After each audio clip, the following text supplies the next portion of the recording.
Hello friends, this is Ritu and welcome to study more knowledge. तो आज हम करने वाले हैं चैप्टर 3। जैसा कि आप जानते हैं एनसीईआरटी की सीरीज़ करा रही हूँ मैं, और ये क्लास 6 की ज्योग्राफी है। तो चलिए शुरुआत करते हैं आज की क्लास की। तो आज के चैप्टर का नाम है पृथ्वी की गतियाँ, मूवमेंट्स ऑफ द अर्थ। तो पृथ्वी की कितनी प्रकार की गतियाँ होती हैं, किस तरह से गति करती है पृथ्वी, आज ये सब बातों पर चर्चा करेंगे। उन गतियों के क्या परिणाम होते हैं, तो ये सब आज हम देखने वाले हैं। तो जैसा कि आप जानते ही हैं कि पृथ्वी की गति दो प्रकार की होती हैं। कौन कौन सी होती हैं? एक तो होता है घूर्णन और एक होता है परिक्रमण। तो जो घूर्णन होता है वो होता है जो पृथ्वी अपनी धुरी पर घूमती है। मान लीजिए यहाँ पर पृथ्वी है, तो ये यहाँ पर ही गोल गोल घूमती रहेगी अपनी ही जगह पर। लेकिन जो परिक्रमण होता है, परिक्रमण होगा आपका किसी चीज़ के चारों तरफ परिक्रमा करना। और वो की चीज़ क्या है? वो है सूर्य। सूर्य परिक्रमा करती है सूर्य के चारों तरफ। तो मान लीजिए सूरज है और इसके चारों ओर ये पृथ्वी इस तरह से परिक्रमा करती है। इस तरह से जो घूर्णन था वो अपने ही जगह पर घूम रही थी, जो परिक्रमा है वो सूर्य की परिक्रमा करती हुई। तो ये अंतर होता है दोनों गतियों में। तो डिटेल में देख लेते हैं। पृथ्वी का अपने अक्ष पर घूमना, जैसे कि मैंने बताया अभी, घूर्णन कहलाता है। जो वो पृथ्वी जो एक जगह पर घूमती रहती है उसको बोलते हैं घूर्णन। और सूर्य के चारों ओर एक स्थिर कक्ष में पृथ्वी की गति को परिक्रमण कहा जाता है। मतलब आप ये भी कह सकते हैं कि सूर्य की परिक्रमा करती है तो उसको हम परिक्रमण गति बोल देते हैं एक तरह से। तो पृथ्वी का जो अक्ष है एक काल्पनिक रेखा है। पृथ्वी का अक्ष जिस पर हम बोलते हैं कि वो घूमती है, वो एक काल्पनिक रेखा है, ना कि वो कोई वास्तव में कोई खींची गई कोई लाइन है। वो एक काल्पनिक है, वो हम ऐसा मानते हैं, वास्तव में नहीं है। तो इसके कक्षीय सतह से 66.5 डिग्री का कोण बनाती है। ये हम आगे समझेंगे। अभी जनरल नॉलेज ले लेते हैं। वह समतल जो कक्ष के द्वारा बनाया गया है उसे कक्षीय समतल कहते हैं। इसमें डायग्राम आगे दिया होगा, हाँ ये दिया हुआ है। तो ये होता है पृथ्वी का कक्षीय समतल। और वो जो कोण की बात हो रही थी वो थी ये वाला कोण। तो ये कोण कितना बनता है इसका, धुरी का, क्योंकि ये इतनी झुकी हुई है ना। देखिए ये इतनी झुकी हुई है, कितनी झुकी हुई है? 23.5 डिग्री। अगर सीधी होती तो ये यहाँ ये ऐसे होता सीधा, लेकिन ये कितनी झुकी हुई है? 23.5 डिग्री। ये वाला 23.5 डिग्री भाग है। तो 23.5 डिग्री भाग को अगर हम हटा देंगे इसमें से, तो ये इस तरह से यहाँ से कक्षीय समतल ये हो गया इसका, और यहाँ से ये इस तरह से कोण बनाती है। तो ये वाला कोण होता है आपका 66.5 डिग्री का, जैसा कि ये बोला गया है कक्षीय समतल। तो इसका जो कक्ष बन जाता है इसको बोलते हैं हम कक्षीय समतल। ये बोला जाता है कक्षीय समतल, ये पूरा। यहाँ से ही हम मेज़रमेंट करते हैं कि कितने डिग्री का ये कोण बना रही है यहाँ पर। और यहाँ पर भी हम मेज़रमेंट करते हैं कि ध्रुव तक का कितने कोण बनता है। तो ध्रुव तक ही इसका कोण बनता है 90 डिग्री का, ये वाला। उसके बाद क्या है? पृथ्वी सूर्य से प्रकाश प्राप्त करती है। पृथ्वी का आकार गोले के समान है, जैसा कि हमने देखा था। गोले के समान है लेकिन ये बिल्कुल गोल नहीं है। तो सूर्य से ही हमें प्रकाश और गर्मी मिलती है, लास्ट चैप्टर में हमने पढ़ा है। तो इसलिए एक समय में सिर्फ इसके आधे भाग पर ही सूर्य की रोशनी प्राप्त होती है। क्यों? क्योंकि ये गोले के समान है। आप किसी भी गोले पर अगर प्रकाश डालें तो आप पाएंगे कि जो सामने वाला भाग होगा उसका वही चमकेगा आपको, और उस पर ही ऊपर ही उजाला होगा। दूसरे वाले भाग पे जो अपोजिट पार्ट होगा उसका, उस पर अंधेरा रहेगा। तो सेम होता है हमारी पृथ्वी के साथ भी। जो पृथ्वी का जो भाग सूर्य के सामने आता है उस पर होता है दिन, और जो भाग दूसरी तरफ होता है वहाँ पर होती है रात। तो यहाँ पर ये चीज़ दी हुई है। तो ग्लोब पर वह वृत्त जो दिन और रात को विभाजित करता है उसे प्रदीप्ति वृत्त कहते हैं। तो ये इस तरह के क्वेश्चंस आते हैं। जो भी इसमें फैक्ट दिए हुए हैं, जो भी इम्पोर्टेंट लाइंस हैं, उनके आप नोट्स ज़रूर बना लेना, जिससे आप एग्ज़ाम टाइम में जल्दी जल्दी रिवाइज़ कर सकें। तो दिन और रात को जो विभाजित करता है, जैसे मान लीजिए पृथ्वी है, अब ये इस तरह से झुकी हुई है। अब प्रदीप्ति वृत्त कहाँ पर बनता है? ये बनता है, अब मान लीजिए सूरज इधर चमक रहा है, अगर ये थोड़ा इधर बन गया, एक सेकेंड, मान लीजिए ऐसे है पृथ्वी और ये कुछ इस तरह से झुकी हुई है 23.5 डिग्री। तो अगर मान लीजिए सूरज इधर चमक रहा है तो सूर्य की किरणें कहाँ तक पड़ेंगी? तो सूर्य की किरणें लगभग इधर वाले भाग पर पड़ेंगी, इधर वाले भाग पर।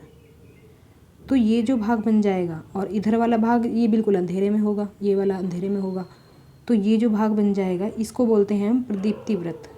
ये जो डिवाइड करता है दिन रात को, तो इसको बोलते हैं प्रदीप्ति वृत्त। अक्सर पूछ लिया जाता है कि प्रदीप्ति वृत्त क्या है। देखिए यहाँ पर दिया हुआ है डायग्राम में, अच्छे से समझ लेंगे आप। इसमें ये पृथ्वी है, 23.5 अक्ष पर इस तरह झुकी हुई है, और सूर्य का जो प्रकाश जा रहा है ये जाएगा इस हिस्से में, सिर्फ इस हिस्से में। ये अक्ष के अकॉर्डिंग नहीं दिन रात होगा, अक्ष के अकॉर्डिंग दिन रात नहीं आप मानेंगे। जैसे ये इधर है ना, सीधी तो ऐसे बन रही है ये, लेकिन ऐसे नहीं, क्योंकि जो भाग हमारा पृथ्वी का पड़ रहा है सूर्य के सामने वो ये वाला है। तो इस हिस्से पर हो जाएगा दिन और इस हिस्से पर हो जाएगा रात। तो ये जो लाइन है, ये जो इसे डिवाइड कर रही है, ये है प्रदीप्ति वृत्त।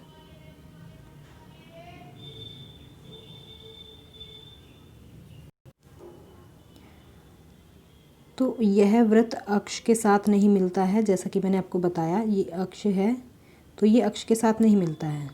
तो जिस तरह से सूर्य का प्रकाश पड़ेगा, सूर्य का प्रकाश इस तरह से पड़ेगा यहाँ पर, ये पूरे हिस्से में, तो यहाँ तक ही ये विभाजित करता है। अक्ष के समानांतर ये नहीं होता है। तो पृथ्वी अपने अक्ष पर एक चक्कर पूरा करने में लगभग 24 घंटे का समय लेती है। पृथ्वी का जो अपने अक्ष पर जो चक्कर होता है, वो जो अपने ऐसे ही घूमती रहती है, जिस जगह पर वो है वहाँ पर घूमती रहती है। तो वो जहाँ पर घूमती रहती है उस चक्कर को पूरा करने में वो 24 घंटे का समय लेती है। मतलब खुद का ही चक्कर पूरा करने में वो 24 घंटे का समय लेती है, जो कि होता है एक दिन। तो घूर्णन के समय काल को पृथ्वी दिन कहते हैं। घूर्णन का जो समय काल होता है पृथ्वी दिन कहलाता है, जो कि हमारे लिए भी एक दिन होता है। तो यह पृथ्वी की दैनिक गति है। तो दैनिक गति किसे बोलते हैं, ये क्वेश्चन अगर आ जाए तो आप बताएंगे कि जो घूर्णन का समय काल होता है उसको बोलते हैं पृथ्वी की दैनिक गति या पृथ्वी दिन।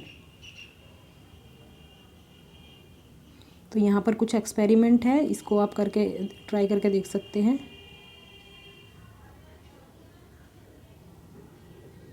आगे चलते हैं।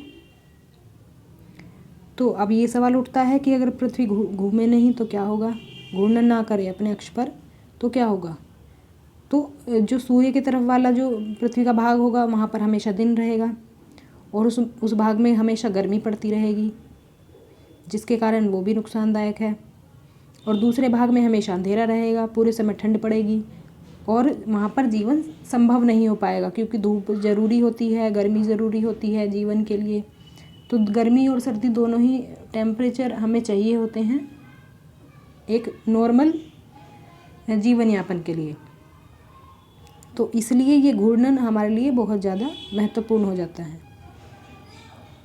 एक इम्पॉर्टेंट पॉइंट, क्या आप जानते हैं कि प्राचीन भारतीय खगोल शास्त्री आर्यभट्ट ने बताया था कि पृथ्वी गोल है और अपने अक्ष पर घूर्णन करती है। तो आर्यभट्ट ने काफ़ी सारी चीज़ें बताई थी। तो आप सोच सकते हैं ये कितनी विचित्र बात है कि उस वक्त जब किसी चीज़ की सुविधा नहीं थी, विज्ञान का नामो निशान नहीं था, उस वक्त आर्यभट्ट ने ये बता दिया था कि पृथ्वी गोल है और अपने अक्ष पर घूर्णन करती है, घूमती है। अब देख लेते हैं आगे। तो पृथ्वी की दूसरी गति जो सूर्य के चारों ओर कक्ष में होती है उसे परिक्रमण कहा जाता है। अभी हमने देखा था। तो जो पृथ्वी सूर्य के चारों ओर घूर्णन करती है, घूमती है, उसे बोलते हैं परिक्रमण। परिक्रमा के तौर पर आप याद रख सकते हैं। जैसे हम किसी चीज़ की परिक्रमा करते हैं, चारों ओर घूमने को हम क्या कहते हैं, परिक्रमा। इसी तरह से पृथ्वी जो सूर्य के चारों तरफ घूमती है उसको भी हम परिक्रमण कहते हैं। तो परिक्रमण काल क्या होता है, परिक्रमण का टाइम क्या होता है। जैसे पृथ्वी का जो घूर्णन का समय है वो तो 1 दिन का होता है, 24 घंटे का होता है। लेकिन जो परिक्रमा का टाइम है वो कितना होता है, वो टाइम पीरियड होता है पृथ्वी का 1 साल का। 1 साल, या फिर हम कह सकते हैं 365 दिन, 365 और 1/4 दिन, मतलब 6 घंटे आप मान सकते हैं, क्योंकि एक दिन के 24 घंटे और 24 घंटे में से आपका 1/4 हिस्सा है, तो आप इसे मान सकते हैं 6 घंटे। तो इतने समय में पृथ्वी सूर्य का एक चक्कर पूरा करती है, तो इसलिए हमारे लिए ये 1 वर्ष हो जाता है। तो हम इस 1 वर्ष को कितने दिन का मानते हैं, हम इस 1 वर्ष को 365 दिन का मानते हैं। और हम अपनी सुविधा के लिए इसमें 6 घंटे ऐड नहीं करते हैं, क्योंकि हम इस तरह से नहीं बोल सकते 365 दिन और 6 घंटे, तो हम 6 घंटे ना जोड़कर इसमें 365 दिन जनरली बोलते हैं। और चीज़ें देख लेते हैं। देखिए इसमें परिक्रमा दिखा रखी है, किस तरह पृथ्वी सूर्य के चारों ओर चक्कर लगाती है, इस तरह से। तो अब सूर्य के चारों ओर चक्कर लगाने के कारण भी बहुत सी चीज़ें होती हैं जो कि हम अभी देखेंगे। क्योंकि अब जो पृथ्वी चक्कर लगाती है, कभी ये सूर्य के नज़दीक होती है, कभी दूर होती है। तो यहाँ पर देख सकते हैं हम, यहाँ पर नज़दीक है और यहाँ पर दूरी ज़्यादा है सूर्य से पृथ्वी की, तो इसके कारण कुछ चेंजेस होते हैं, इनको देख लेते हैं। तो 4 वर्षों में प्रत्येक वर्ष के बचे हुए 6 घंटे मिलकर, जो भी 6 घंटे हमने देखे थे साल में से वो बच जाते हैं 6 घंटे, तो वो क्या होते हैं 4 वर्ष में हो जाते हैं वो 24 घंटे के बराबर, मतलब 1 दिन के बराबर। तो इसका क्या करते हैं हम, इस अतिरिक्त दिन को फरवरी के महीने में जोड़ देते हैं। तो इस प्रकार प्रत्येक चौथे वर्ष फरवरी 28 के बदले 29 दिन की हो जाती है। वो आपने सुना होगा कि इस साल तो फरवरी 29 दिनों की रहेगी, वो इसी वजह से रहती है कि वो 6 घंटे जुड़ कर 24 घंटे बन जाते हैं 4 साल के बाद। अब उस साल को हम क्या बोलते हैं जिसमें फरवरी जुड़ती है, उसको बोला जाता है लीप ईयर। तो ऐसा वर्ष जिसमें 366 दिन होते हैं, वैसे जनरली 365 होते थे, 6 घंटे जुड़कर वो हमारा 1 दिन बन गया, तो 366 दिन हो गए। वो 366 दिन वाला जो ईयर होता है उसे ही बोला जाता है लीप ईयर, लीप वर्ष। तो अब आपके लिए एक टास्क है कि आपको क्या करना है, आप पता लगाइए कि अगला लीप वर्ष कब होगा। इसमें मैं आपकी हेल्प कर देती हूँ। जो अभी साल चल रहा है 2020, ये हमारा लीप ईयर है। अब इसके बाद आप बताएंगे कि कौन सा लीप ईयर, नेक्स्ट ईयर में जो भी होगा वो ईयर का नाम आपको इसमें लिखना है कमेंट बॉक्स में। तो चित्र में जैसा कि दिखाया गया है, पृथ्वी दीर्घ वृत्ताकार पृष्ठ पर, दीर्घ वृत्ताकार कुछ इस तरह से होता है। दीर्घ मतलब बड़ा सा वृत्त है ये। अब यहाँ पर तो चौड़ाई कम है और यहाँ पर चौड़ाई ज़्यादा है, तो इसको बोलेंगे दीर्घ वृत्ताकार। तो दीर्घ वृत्ताकार पथ पर सूर्य के चारों ओर पृथ्वी चक्कर लगाती है। पृथ्वी पूरे कक्ष में एक ही दिशा में झुकी हुई है। तो देखेंगे जैसे कि पृथ्वी का ये 23.5 डिग्री झुकी हुई है ना, वो तो कुछ इस तरह से ही ये झुकी हुई है हर जगह पर, तो इतनी ही झुकी हुई रहती है ये। और इसी सिचुएशन में ये अपना सूर्य के चारों ओर भी चक्कर पूरा करती है।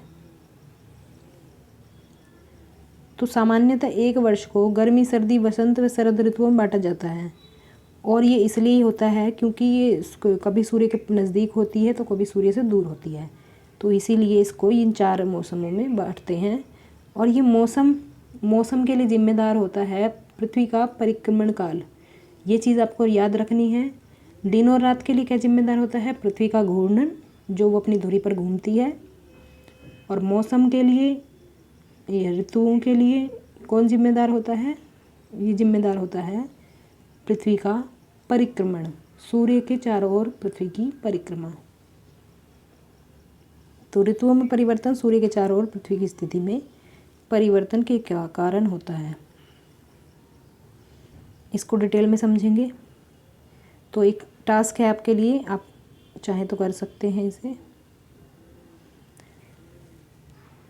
तो आप देखेंगे कि 21 जून को उत्तरी गोलार्ध सूर्य की तरफ झुका है। डायग्राम थोड़ा दूर हो जाएगा हमारे लिए, चलो कोई नहीं, बात देख लेते हैं। तो 21 जून, ये देखिए ये सिचुएशन दिखाई हुई है। तो 21 जून में क्या हुआ है, सूर्य पृथ्वी से दूर हो गया है।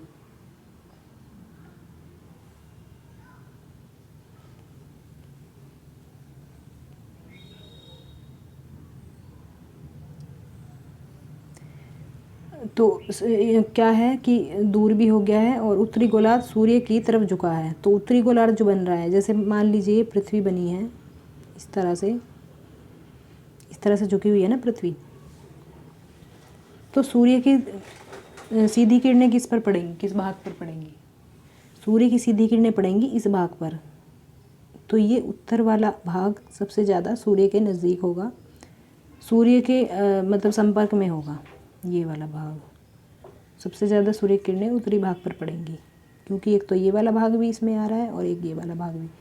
तो ये पूरा पार्ट जो है ज़्यादा इफेक्ट होगा सूर्य से। तो सूर्य की किरणें कर्क रेखा पर सीधी पड़ती हैं। तो कर्क रेखा देखिए, विषुवत रेखा बिल्कुल बीचों बीच है। दोबारा बना लेते हैं, विषुवत रेखा तो बिल्कुल बीचों बीच है, लेकिन जो कर्क रेखा है वो होती है आपकी लगभग यहाँ पर। तो यहाँ पर बिल्कुल सूर्य सीधा पड़ता है। अब इसके परिणाम स्वरूप क्या होता है, इन क्षेत्रों में ऊष्मा अधिक प्राप्त होती है, क्योंकि जब किरणें सूर्य की सीधी पड़ती हैं तो वो बहुत ज़्यादा तेज़ लगती हैं, तो ज़्यादा गर्मी वो पैदा करती हैं। अब ध्रुवों के पास वाले क्षेत्रों में कम ऊष्मा प्राप्त होती है, क्योंकि वहाँ सूर्य किरणें तिरछी पड़ती हैं। तो ये कॉन्सेप्ट हमने समझा था लास्ट चैप्टर में। किरणें अगर बिल्कुल सीधी पड़ेंगी किसी चीज़ पर तो वहाँ पर ऊष्मा ज़्यादा प्राप्त होगी, गर्मी ज़्यादा मिलेगी। लेकिन अगर तिरछी हो जाएंगी तो वो सीधी नहीं पड़ेंगी और गर्मी कम होगी वहाँ पर।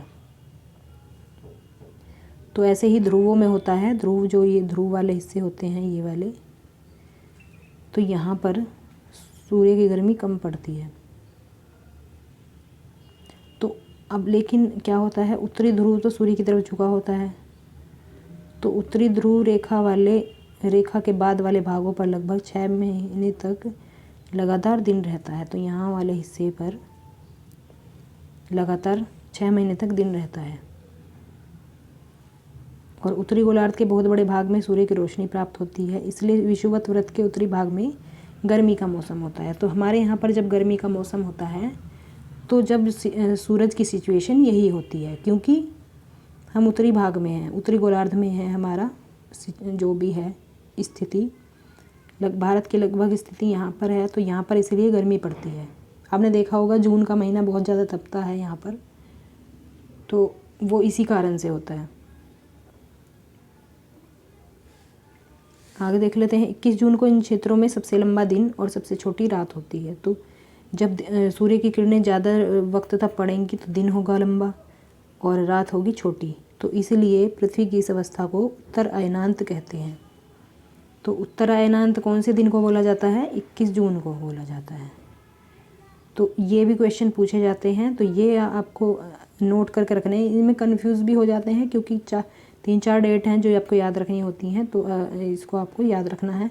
इसको आप उस तरह से भी याद रख सकते हैं, क्योंकि हम उत्तरी गोलार्ध में हैं तो 21 जून में बहुत ज़्यादा गर्मी पड़ती है। और उत्तर अयनांत इसलिए बोलते हैं क्योंकि सूरज इस तरफ रहता है। अब नेक्स्ट सिचुएशन क्या है, एक बार इसको डायग्राम में देख लीजिए आप उत्तर अयनांत को। ये रहा उत्तर अयनांत। तो ये हमारी सिचुएशन कुछ यहाँ पर है। तो यहाँ पर ज़्यादा समय के लिए सूरज टिका रहेगा तो गर्मी ज़्यादा होगी। अब नेक्स्ट सिचुएशन देख लेते हैं क्या बनती है। तो 22 दिसंबर को दक्षिण ध्रुव के सूर्य की ओर झुके होने के कारण मकर रेखा पर सूर्य की किरणें सीधी पड़ती हैं। पहले कहाँ पर थी? कर्क रेखा पर, क्योंकि भारत के बीचों बीच से कर्क रेखा जा रही है तो इसलिए हम ज़्यादा इफेक्ट होते थे उससे। तो अब क्या है, 22 दिसंबर को क्या होता है, जब हमारे यहाँ सर्दी का मौसम होता है उस वक्त वहाँ पर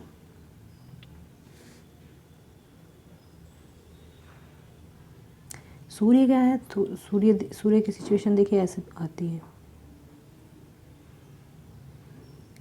तो सूर्य जो है, सूर्य का झुकाव यहाँ पे ज़्यादा हो जाता है इधर।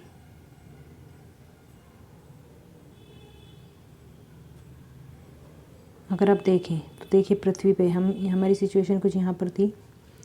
तो अब जब अब सूर्य की किरणें कहाँ पर पड़ेंगी? देखिए हम आ गए यहाँ पर, हम अगर आ गए यहाँ पर तो हमारे यहाँ पर सर्दी का मौसम चल रहा है।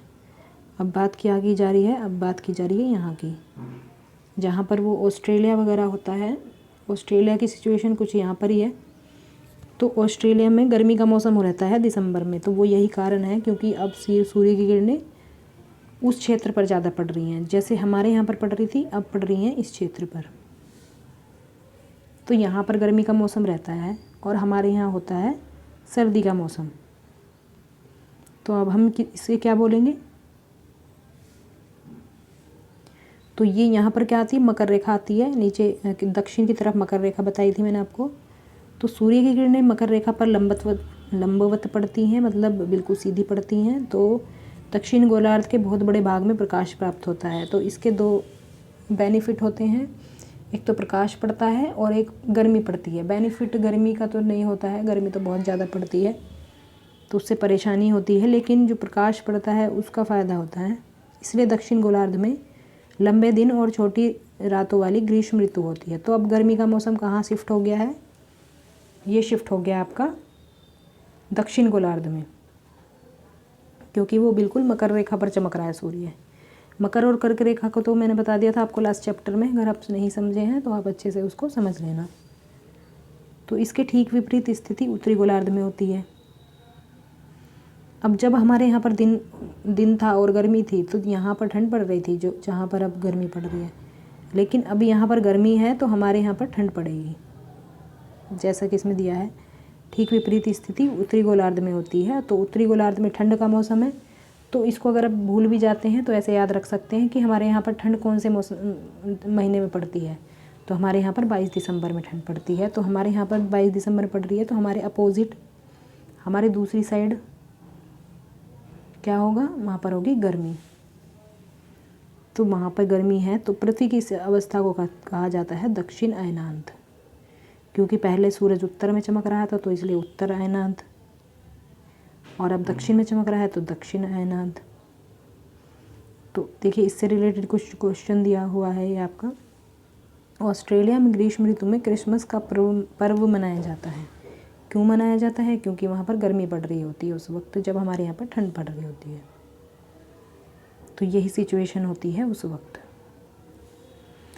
अब नेक्स्ट सिचुएशन की बात कर लेते हैं। हमने दो देख ली हैं, 22 दिसंबर और 21 जून।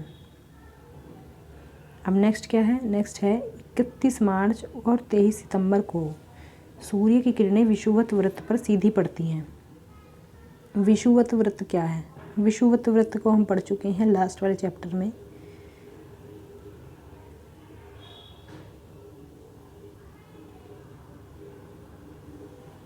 आप देख सकते हैं ये वाला हिस्सा है, ये यहाँ पर, अब ये इधर से तो नहीं दिख रहा है, ये उधर वाला हिस्सा हो जाएगा।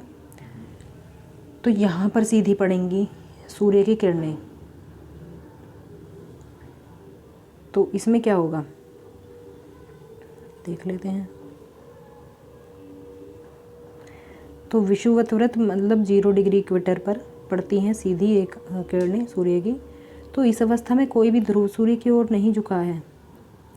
कोई भी ध्रुव मतलब जो ये ध्रुव वाला जो हिस्सा था, ये वाला कोई हिस्सा सूरज की तरफ नहीं झुका है। ये किरणें यहाँ पर सीधी पड़ रही हैं यहाँ पर। तो इसलिए पूरी पृथ्वी पर रात दिन बराबर होते हैं, क्योंकि ये बिल्कुल बीचों बीच पड़ रहे हैं।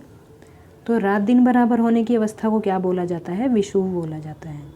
तो अगर आपसे पूछा जाए कि विषुव किसे कहते हैं, तो विषुव बोलते हैं दिन और रात बराबर होने की अवस्था को। और अगर डिटेल पूछा जाए तो सूर्य किरणें जब विषुवत व्रत पर सीधी पड़ती हैं, और डेट पूछी जाए तो 21 मार्च और 23 सितंबर। तो दोनों डेट को सिचुएशन एक जैसी रहती है। तो 23 सितंबर को उत्तरी गोलार्ध में शरद ऋतु होती है, जबकि दक्षिण गोलार्ध में वसंत ऋतु होती है। और 21 मार्च को इसके ठीक विपरीत स्थिति होती है, उत्तरी गोलार्ध में वसंत और दक्षिण में शरद ऋतु। मतलब 23 सितंबर को क्या होगा, हमारे यहाँ पर क्या होता है, शरद ऋतु, मतलब ठंड का मौसम चल रहा होता है। ठंड मतलब शुरू होने वाली होती है, ठंड तो नहीं होती है, शरद ऋतु बोलते हैं इसे।